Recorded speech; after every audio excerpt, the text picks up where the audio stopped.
Ok,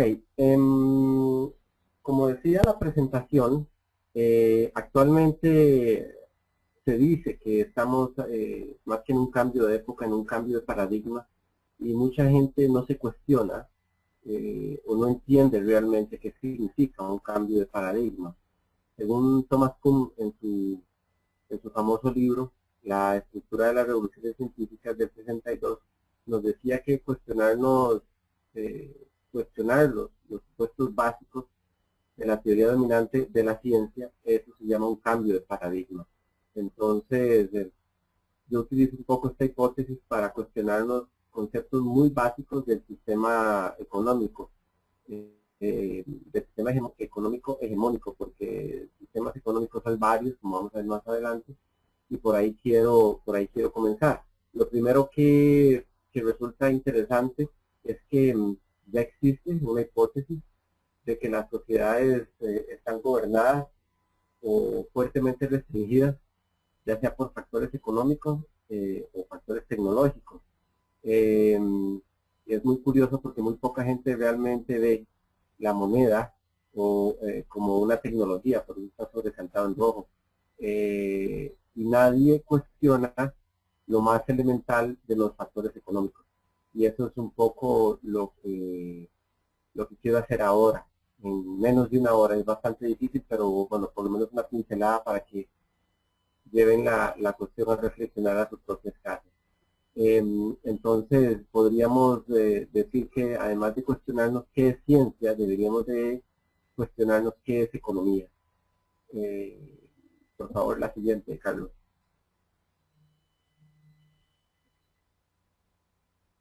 Sí, vamos allá. Ahí la tenemos, perdón. Ok. En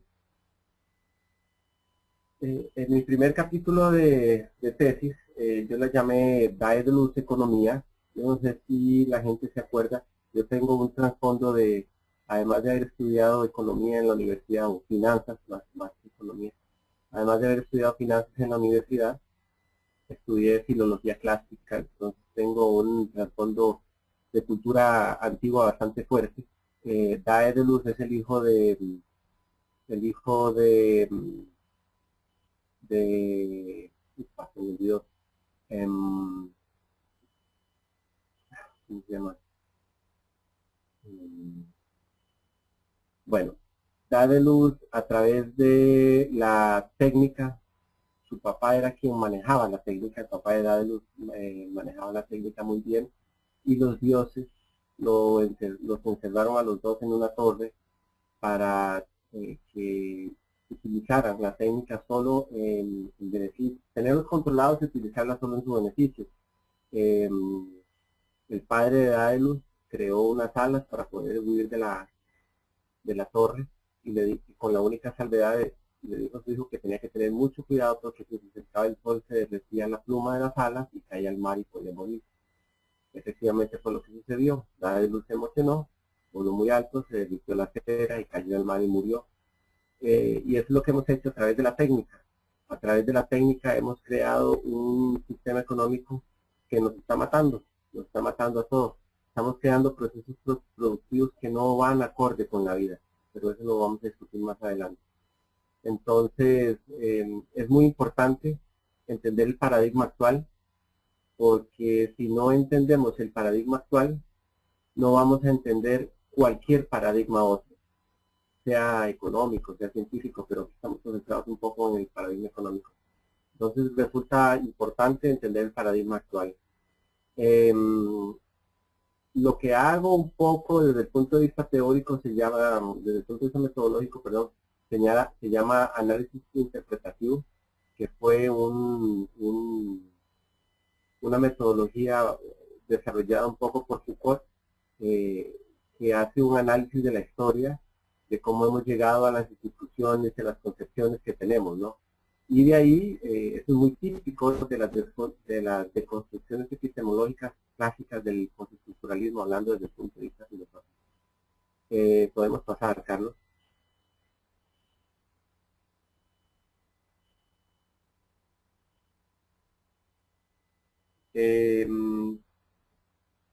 como no me puedo concentrar en la parte grande de la tesis, de los cuestionamientos de los conceptuales, pues vamos a hacer tres pequeños ejemplos. Me resultó bastante interesante ver cómo la primera crítica al sistema económico que hay en la literatura viene del capítulo 3 de la política de Aristóteles, donde él hace una separación muy clara de lo que es la oeconomía, que de ahí se deriva el término, y la crematística. La oeconomía es el arte de gestionar el hogar, mientras que la crematística es más una ciencia que se desarrolló gracias al desarrollo de la moneda, a la implementación y desarrollo de la moneda. La crematística es como el arte de gestionar el hogar, es decir, que esta tiene un límite, mientras que la crematística como ciencia, como la medicina, como la farmacia, como la química, no tiene unos límites. Es la riqueza por la moneda, a través de la moneda por la riqueza misma. Es decir, no crea nada. Y Aristóteles es de los primeros que hace la crítica, ¿no? Que la crematística es una riqueza bastante curiosa porque teniendo mucho dinero, mucha moneda, se puede uno morir de sed o de hambre, o de soledad o de tristeza. Otro de los grandes conceptos, y esto se lo debo gracias a los indígenas en la zona andina, otro de los grandes conceptos que me empecé a cuestionar, de los más básicos, es el concepto de la propiedad privada. La propiedad privada es un requisito sine qua non para el sistema neoclásico, y ciertamente no soy el primero que la critica, ¿no? La criticó Proudhon y la interpretó Karl Marx. Hay un libro bastante interesante de Bartolomé Clavero de cómo la propiedad privada se instituyó en el Nuevo Mundo, en toda América, cómo los europeos llegaban y la tierra no estaba utilizada según los conceptos europeos, eso le daba derecho a apropiarse de ellas y muchas veces hasta con los indígenas que habían adentro de las tierras, ¿no? Propiedad privada, desarrollar este cuestionamiento es bastante interesante porque Proudhon y Marx fueron los que empezaron a cuestionar las formas de producción sin propiedad privada y llevaron a la praxis formas de producción como el cooperativismo, de diferentes formas, autogestionado, bueno, de diferentes formas. Y me resultó bastante curioso trabajar con los indígenas y darme cuenta que ellos no utilizaban, que no utilizaban el principio de propiedad privada, pero todos los bienes de producción eran mancomunados, justo como funciona una cooperativa. Lo que sucede es que al llamar ciencia solo aquello que es positivista y newtoniano, donde tenemos una hipótesis que tiene que universalizar. Por eso fue que desde el punto de vista científico el concepto cooperativo se universalizó, mientras que los indígenas, al no tener la misma concepción de ciencia, su concepto, a pesar de ser lo mismo, no se universalizó. El segundo otro ejemplo que desarrollo un poco es cómo la democracia fue un concepto muy desarrollado y muy impuesto por las sociedades, por la transición que se dio históricamente en Europa de las sociedades feudales a las mercantilistas. Los dueños de los medios de producción en las sociedades feudales vieron en la democracia y en el Estado una herramienta muy práctica para desarrollar su mercantilismo y de ahí se desarrolla toda la concepción de democracia y Estado. Que ya, o sea, si hago esto es porque tenemos que cuestionarnos tanto la propiedad privada y la democracia y Estado. La encuentro, cuestionarnos qué es democracia y qué es Estado es muy importante para la siguiente parte del cuestionamiento. Carlos, si me haces el favor, puedes seguir. En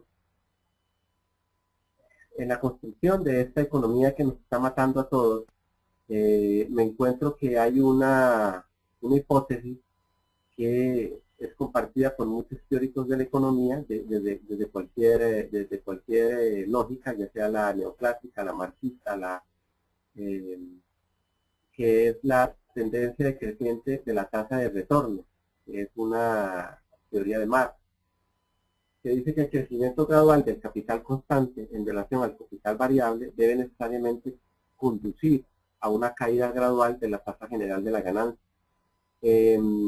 Bueno, no voy a entrar en detalles de qué es capital variable, capital constante, pero como primera reacción a esta tendencia decreciente de la tasa del retorno, los capitalistas, los emprendedores, los dueños de los medios de producción, lo primero que quisieron hacer fue explotar más al capital variable, que es lo que genera riqueza.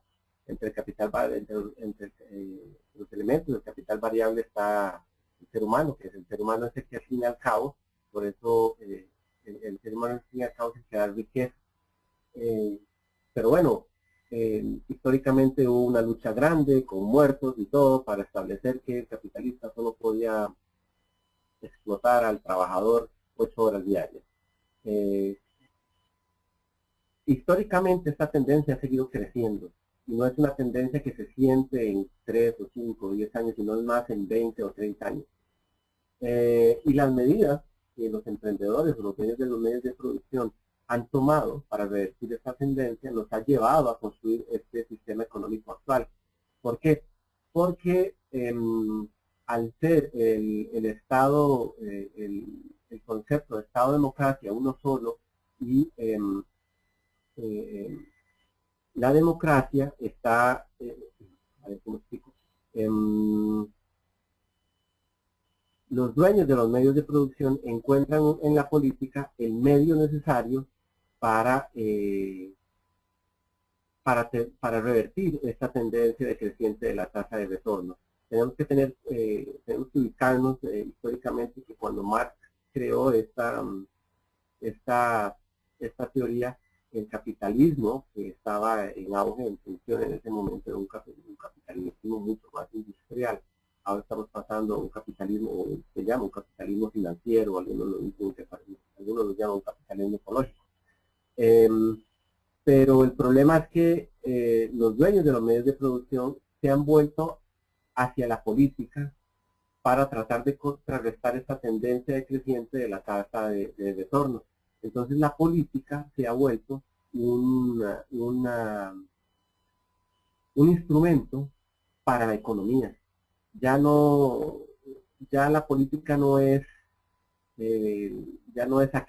no es aquel concepto que nos decía Gandhi. La política es el arte de gestionar el y lo que es del pueblo. Ahora la política se ha vuelto al servicio de la economía, de los grandes capitales. Por favor, Carlos. Bueno, y de esto doy cientos de ejemplos, pero tenemos que avanzar. Uno de los grandes teóricos que nos describe cómo la sociedad, una economía de mercado, requiere una sociedad de mercado, es Karl Polanyi, de su gran transformación, ¿verdad? Pero él hace un análisis descriptivo de cómo, muy interesante, a ver, específicamente en el capítulo 6, describe muy bien cómo los súbditos de la corona, antes del mercantilismo y en el feudalismo, a través de varios decretos de la corona, lograron dejar de ser súbditos de la corona para ser supuestamente hombres libres y estar en la disposición de los productores de los dueños de los medios de producción. Karl Polanyi no lo inventa todo, ¿no? Él construye sobre análisis de economías primitivas que hace Max Weber y otros análisis que hace Malinowski y Turwal sobre economía antropológica que habían hecho ellos mismos en Melanesia. Ellos encontraron que en estas economías primitivas había una ausencia total de motivación por la ganancia, había una ausencia del principio de trabajar con una remuneración. Hoy en día prácticamente todos trabajamos con una remuneración, y existe una ausencia del principio del esfuerzo mínimo, ¿no? esa ausencia del esfuerzo mínimo la podemos describir muy bien en las bolsas de valores, donde solo por tener dinero, solo por la pura crematística no se hace nada y se tiene un buen ingreso. Entonces, Polanyi dice, bueno, si no existen estos elementos básicos de la producción y la distribución, ¿cómo se organizan? Y la respuesta es la redistribución.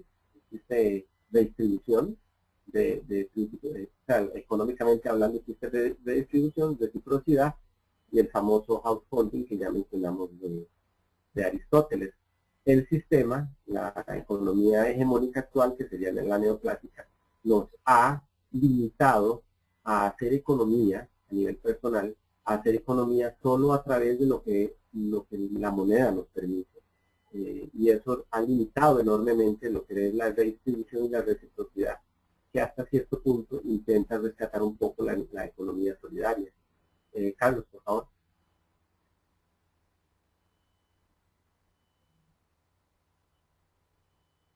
Te pasaste una. Ok, como ya mencioné, Karl Polanyi es quien describe a la sociedad de mercado como todo en realidad tiene que alinearse para la economía de mercado, no solo la sociedad. Yo en mi tesis describo también cómo el ambiente se ha tenido que alinear a la economía de mercado y estamos viendo cómo surgen en los últimos 20 años han surgido elementos del capitalismo que se dan gracias a la naturaleza que antes no se daban. Lo que Karl Polanyi hace muy bien es describir cómo cada elemento de la industria debe ser objeto del mecanismo de la oferta y la demanda, ¿no? El trabajo se reduce simple y sencillamente a mano de obra, ¿verdad? Entonces hay que mercantilizar toda la actividad humana y sus efectos sociales. El hecho de que la mano de obra se pueda contratar o disponer según el mercado, quiere decir que dispongo de ella y el objeto psicológico que hay detrás de eso que llamamos mano de obra es completa y totalmente irrelevante. No me importa el efecto psicológico que tenga desechar un objeto que lo único que hace es dar una función en la economía de mercado. La tierra, a través de la propiedad privada, la hemos llamado naturaleza y hemos ignorado, eso gracias también a lo que llamamos ciencia, hemos ignorado su interconexión y su interdependencia, ¿no? Ciertamente la economía depende de la sociedad y no al revés, y ambas dependen de la biosfera. Entonces, haber limitado la naturaleza a simplemente tierra ha tenido unos efectos ambientales que estamos viviendo. Y el dinero, mercantilizar el dinero a través de la desastrosa escasez o abundancia de liquidez. Se cierran empresas que dan trabajo, se cierran empresas que tienen procesos productivos buenos, saludables, pero solo que a través de la liquidez o escasez o abundancia de liquidez se tienen que cerrar. Entonces, un elemento importante es que analiza Polanyi es que fue la sociedad del siglo XIX la que aisló la actividad económica y le atribuyó un motivo económico distinto al social, que fue un punto de partida muy singular con los efectos sociales, ambientales y económicos que conocemos. Carlos, por favor. Ya vamos terminando. Ok, entonces, ¿a qué deberíamos de llamar sostenibilidad? Porque trabajar 10 años en proyectos de desarrollo sostenible en América Latina, evaluando algunos proyectos que conozco incluso en Asia, me llama mucho la atención que desarrollo sostenible sigue siendo lo mismo que desarrollo económico, solo que se le pone un apartado a los documentos donde dice que se asegura que el implementador no va a hacer daño al ambiente y ya eso va a ser sostenible el proyecto. Entonces, desde el punto de vista de praxis, desde el punto de vista práctico, el desarrollo económico sigue siendo lo mismo que desarrollo sostenible. ¿Qué debería de ser sostenibilidad? Ahí uno de los mejores conceptos y uno de los mejores críticos de la economía, del sistema económico hegemónico, lo da George Rogin. Él es el padre de la economía ecológica y es el primero que empieza a hablar de los límites biofísicos de la economía, del análisis de bueno, él habla que la materia objeto de estudio de la economía es mucho más amplia que la descripción del mercado y que las recomendaciones de política económica no tienen sentido a menos que se basen en la comprensión del contexto biofísico y social del consumo y la producción, la energía. Hace una crítica empírica grandísima a la teoría de la utilidad, que es una de las teorías esenciales del neoclasicismo. Llama a la atención que hay que considerar los contextos históricos sociales porque la economía tiene una enfermedad terminal muy fuerte que es reducir todo a una función matemática, y es imposible reducir contextos históricos y sociales a funciones matemáticas. Y con base en su análisis habla ya por primera vez en la historia de procesos sostenibles basados en conceptos de la bioeconomía, es decir, que respeten todo lo que hemos venido hablando anteriormente, y la entropía. Carlos, por favor.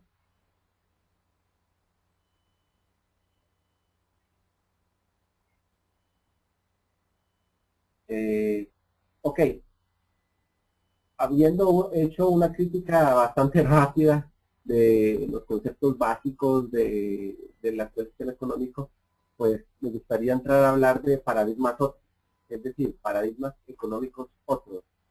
Y uno de los ejemplos más bonitos que encontré estudiando los libros de sociología fue cuando los primeros técnicos en economía de la Banca Mundial y el Fondo Monetario Internacional llegaron a hablar con los indígenas en Colombia para venderles el proyecto de desarrollo sostenible.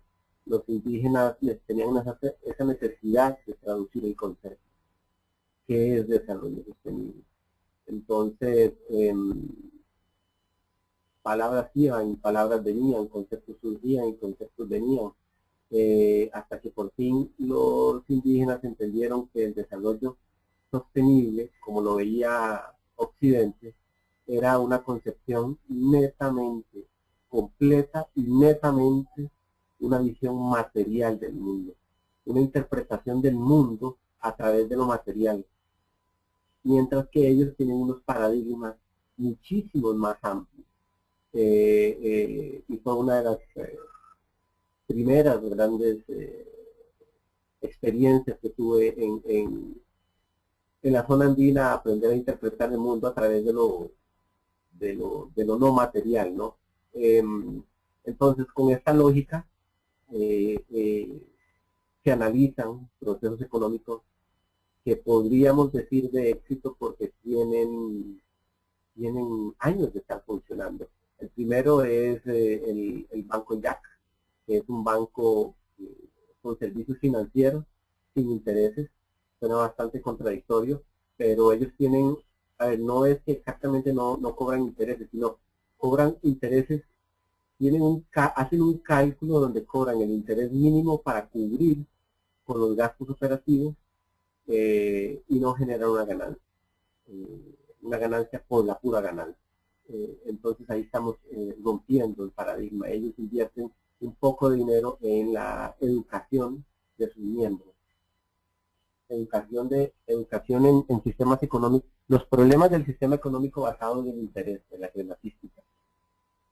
El otro paradigma que está funcionando bastante bien son los circuitos económicos solidarios, que lo vi funcionar a la perfección en Ecuador, a través de la Red Nacional de Finanzas Populares y Solidarias, donde están también organizadas, son 700, 800 organizaciones de micro, donde lograron incluso poner un artículo en la Constitución del en la nueva constitución del Ecuador. Otro proyecto que, en mi opinión, es un paradigma otro, son las redes de intercambio multilateral recíproco, el ejemplo típico que todo el mundo conoce, que es el BID, pero que se han venido reproduciendo, y yo mismo he participado en la implementación de algunos proyectos en América Latina, donde el intercambio, estimular la economía local a través del simple intercambio más que la pura crematística. Lo otro son las propuestas indígenas en desarrollo, claro está, que se llama desarrollo autodeterminado, desarrollo con identidad, desarrollo autónomo, etnodesarrollo, y en Ecuador, en quechua, se llama Sumacausae, que lo mencionan tal cual en la Constitución, o en Aymara, más en Bolivia lo llaman el Sumac Camaña. Mi tesis de doctorado evalúa si el monetarismo local es un paradigma otro, y yo concluyo que no es un paradigma otro. A través de una moneda local se puede replicar los mismos problemas que con la moneda nacional o la moneda global. Lo que se debe tener para evitar replicar las lógicas es tener estrategias de desarrollo económico local sostenible, donde los recursos no se vean con la misma lógica que el sistema hegemónico lo es. ¿Por qué la economía solidaria no la considero un paradigma otro? Porque en la praxis, a lo largo cuando he estado en Latinoamérica, yo veo que ciertamente los medios de producción están en la comunidad, están en manos de todos, pero el problema es el sujeto. El sujeto no está participando en la economía solidaria para construir un paradigma otro. Está participando en la economía solidaria porque es lo que la economía hegemónica le deja. Y mientras no se participe por indisciplina, por querer construir un paradigma otro, en el momento en que la economía hegemónica se siente lo suficiente, pues dejas tirar la economía solidaria y te vas a la economía hegemónica. Por eso creo que la economía solidaria no es un paradigma otro, pero no es un problema de concepción de economía solidaria, no es un problema de sujeto. Bueno, ¿qué se requiere para construir paradigmas otros? Pues se requiere romper con la lógica única que la economía neoclásica estimula, que es la acumulación.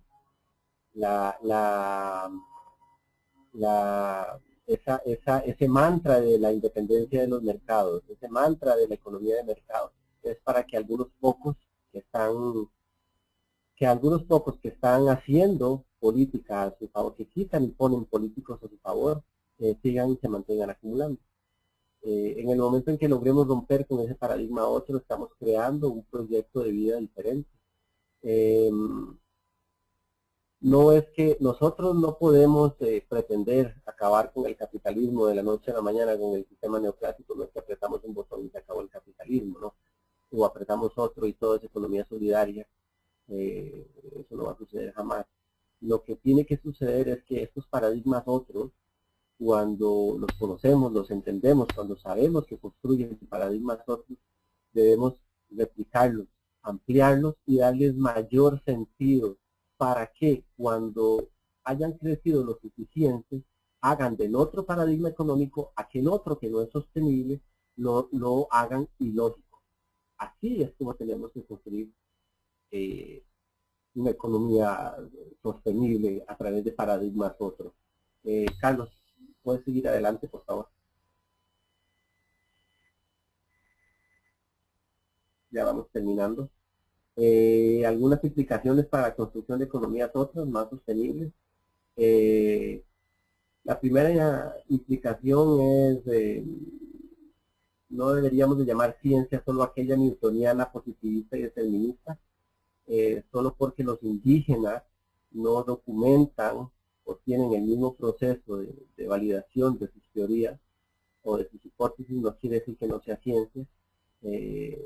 La teoría newtoniana positivista y determinista tendrá 500, 700 años de estarnos dando sus grandes frutos, pero el ensayo y error de los indígenas, esa praxis tiene milenios de estar funcionando y eliminarlas de una pincelada es muy peligroso y nos tiene, desde el punto de vista conceptual, epistemológico, nos tiene en una crisis social, como sociedad, perdón, cuando digo como sociedad, es sociedad planetaria. El primero que lo logró reconocer fue el famoso Michael Schumacher con su libro Lo pequeño es hermoso. En su libro Guía para la Perplejidad, él dijo que la arrogancia del materialismo científico está declinando esa revolución cartesiana que nos separó de la naturaleza. Interpretar el mundo solo a través de la material tiene implicaciones sociales muy fuertes, gran violencia, vacío espiritual en la gente. Tenemos que aprender a reconocerlos, bueno, ya esto lo dije, aprender a saber reconocer conocimientos empíricos tradicionales, y esto lo dijo uno de los más interesantes deportes que la Naciones Unidas ha financiado y que ha pasado mayormente ignorado, que es el deporte del IASA. Adelante, Carlos.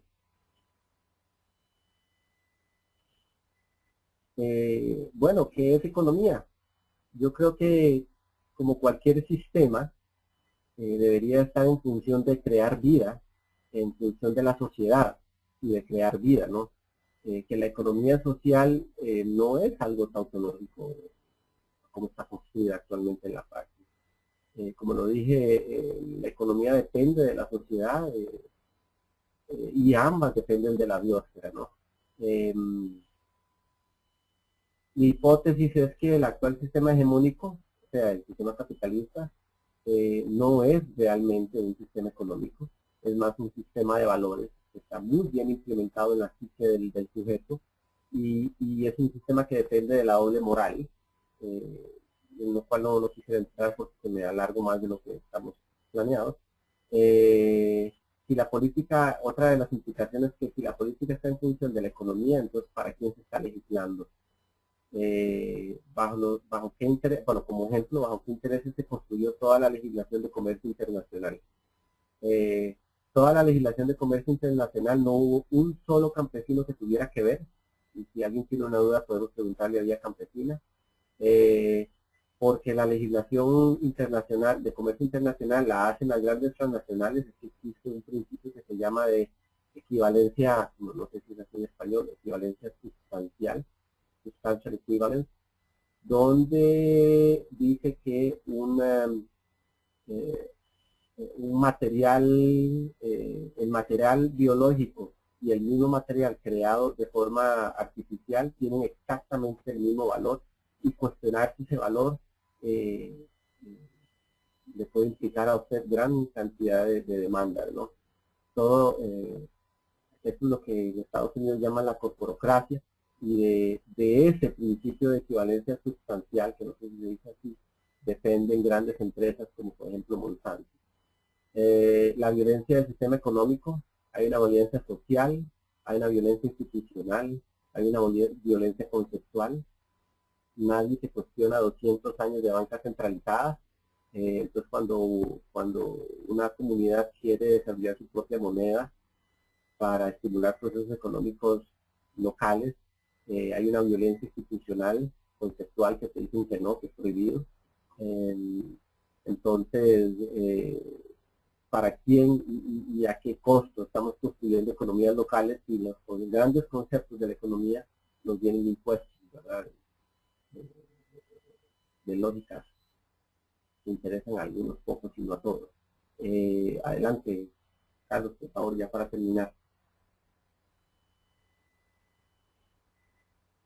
Perdón, falta una antes de terminar. Entonces hay unas reflexiones finales para la construcción de economías, otras, es decir, de sociedades más sostenibles desde el punto de vista social, ambiental y económica. Nuestra imaginación, cuando digo nuestra, es de nosotros como sociedad planetaria, tiene que ir más allá de la lógica económica. la lógica económica es muy importante para construir la base material, pero nada tiene que ver con la dimensión no material, ¿no? Tenemos que aprender a hacer juicio ético crítico de todos los sistemas dominantes de poder, ¿no? Y aquí pues me refiero un poco a la función social de la filosofía que decía Heidegger, ¿no? La función social de la filosofía es hacernos comprender, hacer un juicio crítico y ético de todos los procesos que tenemos enfrente, ¿no? Sobre todo los económicos, y ver si esos procesos son procesos económicos para la vida o para la muerte. Y en eso se juega un rol importante la educación. Yo creo que en muchos países es más obvio que en otros la educación nos educan en la escuela y en el colegio y en la universidad para llegar a replicar el sistema, nunca para llegar a cuestionar lo criticable. Si queremos construir un mundo donde otros mundos sean posibles, como decían los zapatistas, las decisiones se deben de tomar de forma más ecológica y más participativa, ¿no? Ya se están hablando de democracias sociocósmicas donde el ambiente se considera, las democracias que son más participativas, ¿no? Los presupuestos de las diferentes municipios o comunidades se hacen de forma participativa, y de eso hay ejemplos lindísimos donde yo mismo he participado en Colombia y Brasil, consejos consultivos donde a la sociedad civil organizada, las formas de poder como los parlamentos hacen, a través de los consejos consultivos, la sociedad civil organizada le puede hacer llegar hacer saber a los parlamentos, al parlamento de su país, su opinión acerca de diferentes criterios, ¿no? Y bueno, cerrar un poco con lo que decía Leonardo Boff, ¿no? Que el siglo XXI debe ser el siglo de la ética y la responsabilidad moral, si no, no será. Lo que quiere decir es que podemos seguir, o sea, vamos el crecimiento económico, el límite al crecimiento económico lo tiene que dar la sociedad, que es la que realmente se defiende, la que realmente se supone que piensa y se defiende, porque si seguimos así, el ambiente no se lo va a dar. Lo vamos a seguir desequilibrando hasta que el ambiente esté lo suficientemente desequilibrado para poner en peligro la vida sobre la tierra. Nos autodestruimos a través de este proceso económico, y la tierra alcanzará su equilibrio ambiental como lo ha hecho ya en la historia varias veces, 2000 o 3000 o 4000 años después, sin los seres humanos. Por favor, Carlos, ya para cerrar.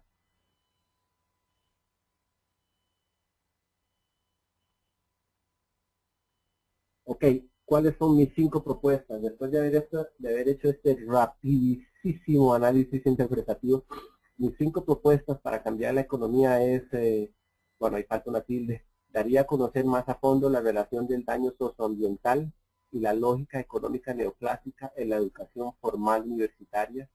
De alguna forma reduciría la brecha conceptual entre políticos y pobres. Algunas veces las decisiones que toman los políticos, uno dice en qué carajos se están pensando, ¿verdad? Es muy obvio que están pensando para las empresas y no para el pueblo. Promovería y fortalecería toda forma de organización de escala local. Promovería más el desarrollo ético-moral en los primeros años de educación. Esto para ayudar para que la gente entienda que no solo a través de lo material se interpreta el mundo. Y ya para cerrar, daría a conocer formas de organización otras que rompen con el paradigma económico hegemónico. La que sigue, Carlos, por favor. Y bueno, gracias por su atención, y si tienen alguna duda, pregunta, sugerencia, crítica constructiva, pues aquí estoy y aquí está mi forma de contacto. Muchas gracias. Muy bien, Eric, pues esta es la intervención de Eric, como les escribía en el chat. eh, Pueden hacerle preguntas, las pueden ir formulando en ese chat y yo poco a poco se las voy transmitiendo a él. Mientras le voy haciendo yo algunas y así damos tiempo a que puedan escribirlas, ¿no? Porque, por ejemplo, eh, ¿no piensas que la economía ahora mismo se está viendo como algo independiente de lo que nos rodea, de la naturaleza, del planeta, y debe ser algo más como una parte del todo? O sea, la economía es una parte de todo nuestro ecosistema. Si no se ve como una parte de ese ecosistema, no sé, creo que probablemente no iríamos bien encaminados. No sé cómo lo ves. Bueno, sí, en realidad la arrogancia cartesiana que hablaba Schumacher, eh, ha sido la que logró separar, ¿no? Conceptualmente de la naturaleza, ¿no? Hasta ahora estamos empezando a entender la interconexión e interdependencia de muchos sistemas económicos con la naturaleza y con la sociedad. Pero desgraciadamente nos damos cuenta de esa interdependencia e interconexión por los daños económicos, porque ya no hay servicios ambientales de los cuales dependía alguna industria, entonces hay un daño económico y a alguien se le ocurre pensar, bueno, tal vez sería bueno cuidar el ambiente. Esa es una visión muy antropocéntrica, ¿no? Del análisis de la naturaleza, todo en función de nuestro beneficio. Eh, pues yo creo que sí, quizás si hubiera podido poner una sexta propuesta, hubiera puesto ecologizar todos los saberes, ¿no? Que el ingeniero civil, que el ingeniero eléctrico, que el abogado, que la farmacéutica, que el médico, que todos en su formación universitaria formal lleven eh, conocimiento ecológico.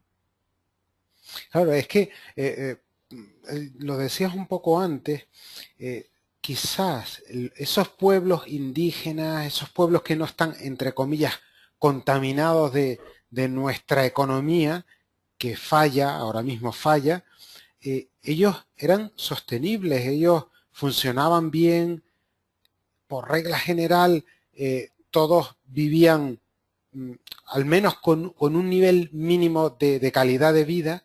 Entonces, probablemente algo que faltaría es, hemos ido evolucionando con el tiempo, pero no hemos sabido utilizar las herramientas que nos ha ido dando la tecnología, la evolución, y a lo mejor es hora de mirar un poco atrás, mirar los orígenes, mirar cómo se organizaban en su ámbito local y con el conocimiento que tenemos mezclar ambos productos y por ahí podríamos, no sé, sacar algo positivo de la sabiduría pues, ancestral y de el conocimiento que tenemos ahora. Es como lo que pasa ahora mismo entre Oriente y Occidente, ¿no?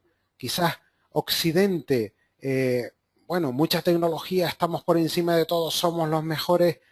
Oriente más espiritual, por regla general, quizás estoy generalizando mucho, Oriente más espiritual, quizás si somos capaces de integrar, de tomar lo positivo de cada uno, podremos sacar algo, creo que bueno para todos, no sé cómo lo ves.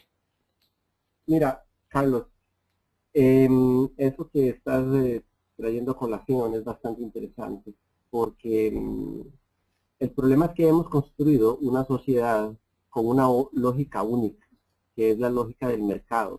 La lógica del mercado nos lleva a una tendencia de la ganancia económica, de solo ver ganancia aquello que es económico, y al corto plazo, es decir, 3, 4 años máximo, ¿no? Entonces un político difícilmente se va a pensar, va a tener una lógica más allá de 3, 4 años. Em, entonces, la tecnología está en función de esa lógica.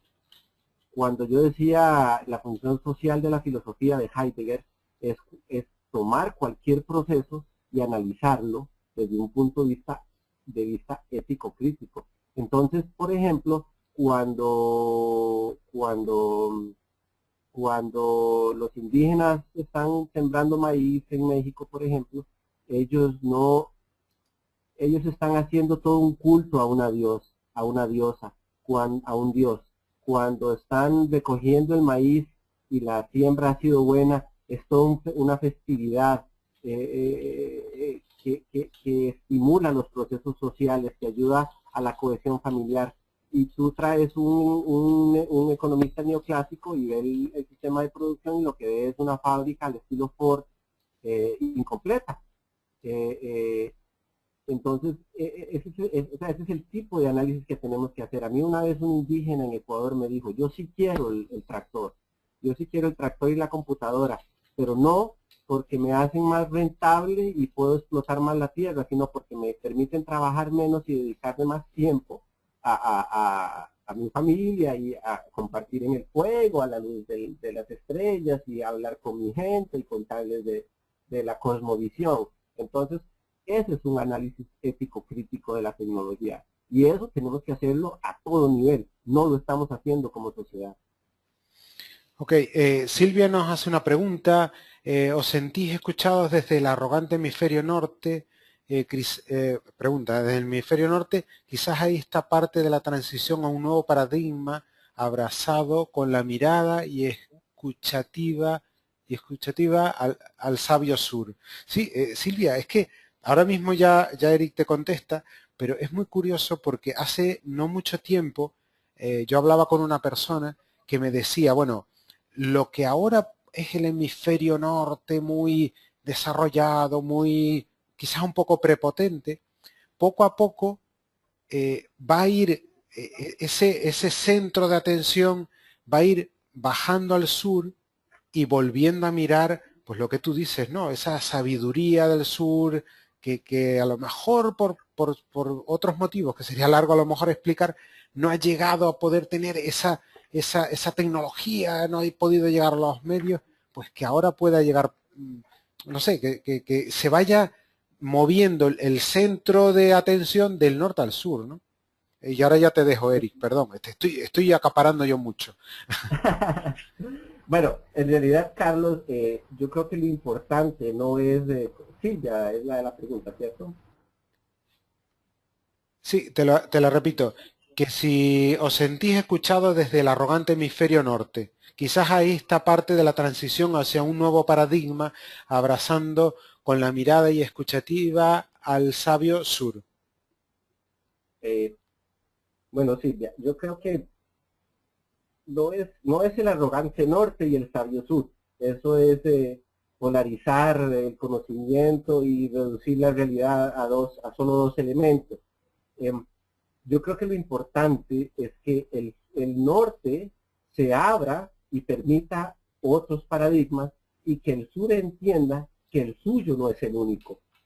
Eh, que tenemos que construir, como decía el subcomandante Marcos del Ejército Zapatista, tenemos que construir un mundo donde otros mundos sean posibles. Es decir, si tú compartes un concepto de desarrollo sostenible material y en el sur compartimos uno más espiritual, no estás tú correcta o incorrecta, no estamos nosotros correctos o incorrectos. Lo importante es enriquecer la praxis con los dos conceptos, ¿no? Creo que ese es un poco el mensaje, ¿no? Ok, pasamos a otra pregunta. Nos la hace Cristian. Perdón, te escribía antes mal el nombre en el chat, perdón. La moneda localmente formada, ¿qué soporte o sustento puede tomar? Muy buena pregunta, es una pregunta muy práctica. Nosotros hemos iniciado 16 proyectos de moneda local en América Latina y he analizado algunos incluso en Asia, he evaluado algunos en Asia e incluso en España también. Y bueno, la idea es que la moneda local enriquezca, ayude a la redistribución y reciprocidad de la economía local, aquello que Polanyi nos decía, ¿no? Entonces, pero sí tiene que ser administrada de forma responsable y tiene que estar debidamente respaldada. Entonces, en un proyecto de intercambio multilateral recíproco, usualmente se respalda con un contrato que dice que estoy dentro de la red de empresarios y que si estoy en negativo, lo que el reglamento me permite estar en negativo, que podrán ser 1.000 euros, 2.000 euros, eh, voy a seguir ofreciendo servicios dentro de la red y pagar estos 2.000 euros. Entonces ahí es una moneda respaldada por la fe, ¿no? Por el crédito. Pues he iniciado proyectos donde han sido respaldados por la producción de café en una cooperativa aquí en Costa Rica. Iniciamos otros proyectos que están respaldados por productos lácteos en una cooperativa en Costa Rica. Hemos iniciado proyectos de moneda local en una cooperativa de ahorro y crédito donde el respaldo legal es lo que le da fe a la moneda y hay una red de servicios turísticos muy grandes que da sentido al proyecto en El Salvador. Y bueno, así puedo seguir. En Camboya vi el Banco del Arroz. En realidad la moneda nos respalda el proceso productivo que genera riqueza en la localidad. Ok, José nos hace una pregunta. ¿Crees que podríamos haber llegado al tractor y el ordenador sin haber pasado por la civilización? Jamás, jamás. Esa crítica que yo hago tan fuerte de lo que es ciencia, el que llamamos ciencia, solo ese positivismo newtoniano, donde tenemos que tener una teoría, donde tenemos que tener... sin esa ciencia, sin esa teoría, jamás hubiéramos construido la sociedad moderna en que estamos. El problema es que esa ciencia está opacando, prácticamente asfixiando a la otra ciencia, que da la casualidad que existe desde que existen seres humanos. Es más empírica, es más práctica, ¿no? El asunto es que el ser humano es un proyecto inconcluso, y ya va siendo hora de que, o sea, nuestra sabiduría nos permite agregar otras formas, entender otras formas de ciencia. Ok, pasamos a la siguiente que también nos la hace José. ¿Y crees que puede llegar a ser posible sin explotación, genocidio, ecocidio, esclavitud, etcétera, de humanas y no humanas? Muy buena pregunta. Hace poco tuve una de esas conversaciones que enriquecen más el espíritu que lo material, con alguien que me dijo, recuerda que somos hijos de la violencia, ¿no? Todos la humanidad, el planeta, somos hijos de la violencia, del caos, de ese gran Big Bang, ¿no? Pero el caos, si ciertamente es caótico y genera mucha violencia, también es regenerativo. Eso es lo que tenemos que ver, cómo a través de este sistema regeneramos a uno nuevo, ¿no? Es decir, que esta crisis sea la crisis no de una muerte, sino más bien de un parto, ¿no? Donde creamos modelos productivos que no son de muerte. Yo no sé, este señor Leonardo Bosch llevaba una cuenta de los productos sintéticos que se habían logrado ya crear, que eran 100.000, y los seguimos consumiendo, esos productos sintéticos, y no conocemos los efectos sobre el ADN. Eso es un proceso productivo de muerte, porque ni siquiera la conocemos, ¿no? Entonces, sí, a veces es un poco frustrante ver tanta violencia sobre todo la conceptual, ¿no? Pero es el mundo que tenemos y tenemos que construirlo, ¿no? No podemos desconectar un botón y se acabó la violencia y al día siguiente todos somos paz y amor, ¿no? Tenemos que construir un mundo así, y tal vez la lucha es realmente lo que vale la pena. Muy bien, pasamos a la pregunta de Encarnación. ¿qué podemos hacer para acelerar la toma de conciencia social general?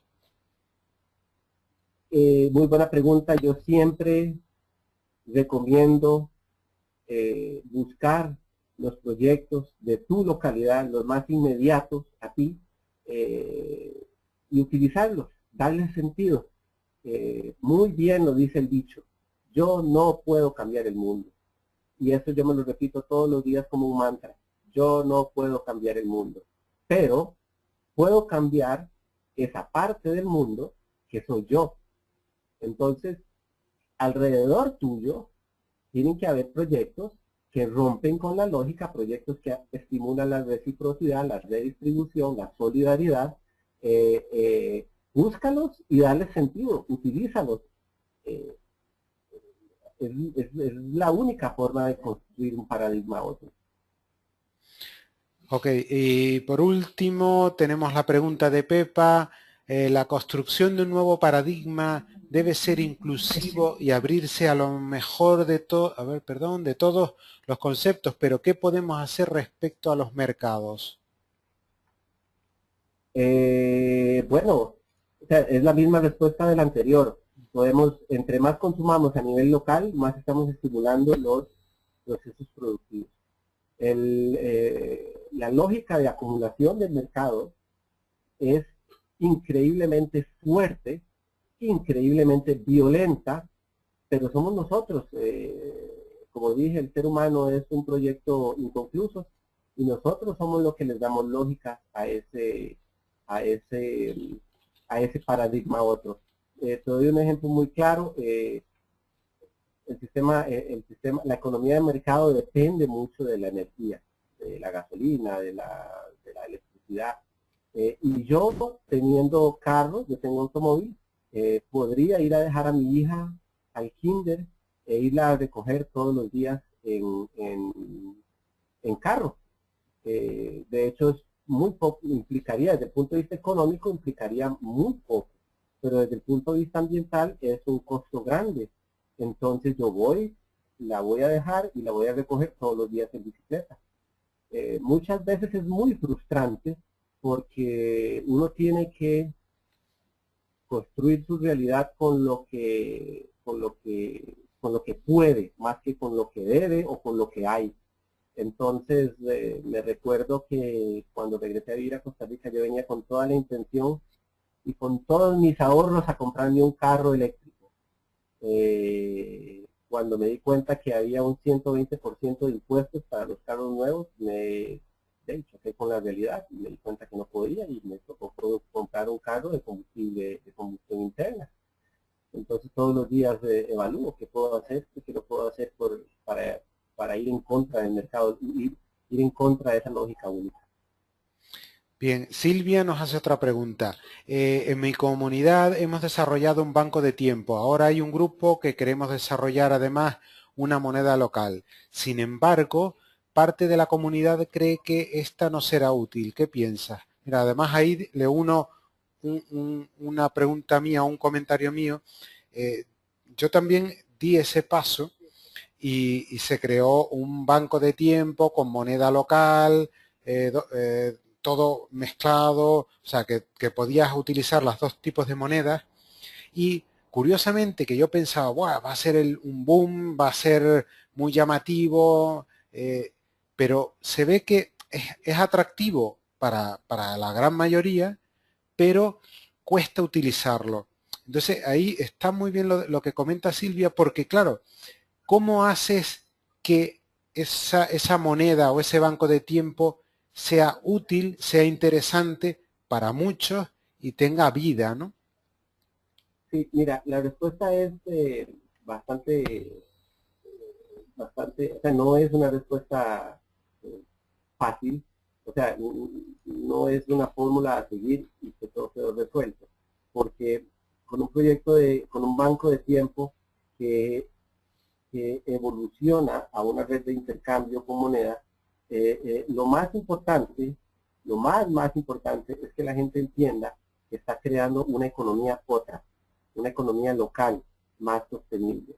Entonces, por problemas de crecimiento tal vez no dé una solución muy completa, pero es el primer paso, ¿no? Lo importante no es correr, sino dar el primer paso. Eh, entonces, cuando yo decía una estrategia de desarrollo local sostenible, eh, es más importante que una moneda. En esta estrategia de desarrollo local sostenible, yo siempre le digo a la gente, acuérdense que están construyendo economías otras. Al principio no es fácil, al principio las opciones son mínimas, al principio es un poco frustrante, pero somos nosotros los que les damos sentido a un proyecto. Entonces involucramos a otra gente. En un banco de tiempo, por ejemplo, que utiliza a través de las tecnologías de la información y la comunicación, utiliza un banco de tiempo, utiliza una red de intercambio donde ya puede ingresar a algunos comercios, ya empieza a crear soluciones para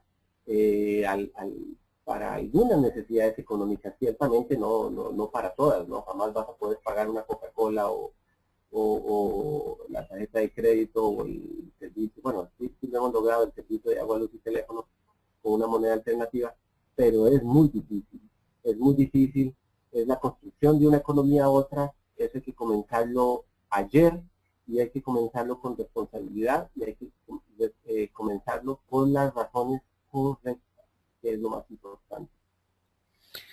Muy bien, pues nada, concluimos aquí, nos hemos pasado muy poquito de la hora. Eh, Le damos las gracias a Eric por el tiempo que ha compartido con nosotros, por el conocimiento que nos ha transmitido, y también le quiero dar las gracias a todos los que han participado en este evento, por participar, por preguntar, que eso dinamiza, crea conocimiento, las preguntas, respuestas, y creo que es muy interesante. Así que nada, gracias.